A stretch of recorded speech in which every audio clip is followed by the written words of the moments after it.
I don't think you can lead without telling stories. And I have a hard time, honestly, thinking of a leader who doesn't use story as part of his or her toolkit.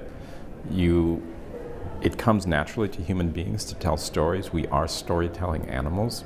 I have to say, too, here, parenthetically, that for all we know, other animals tell stories, too. We simply haven't got the means to interpret what they're saying and how they're saying it. But I do think we have a natural inclination to make sense of the way the world works and the way our world works, what we've done, what we are currently doing, what we hope to do through story.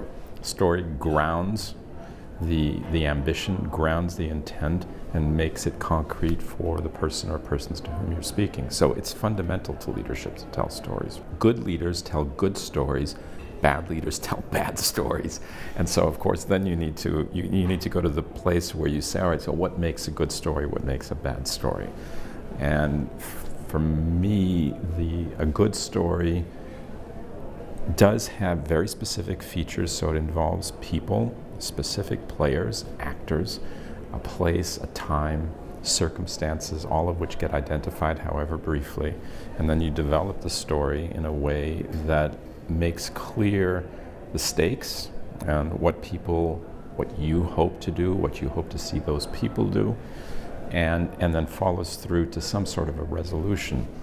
But I also would argue that a good story has an element in it that keeps people constantly coming back and constantly looking for the meaning. So you can determine short term what has happened, what's happening, what should happen, but if the story works really well, it will also constantly bring you back or invite you to come back to reinterpret.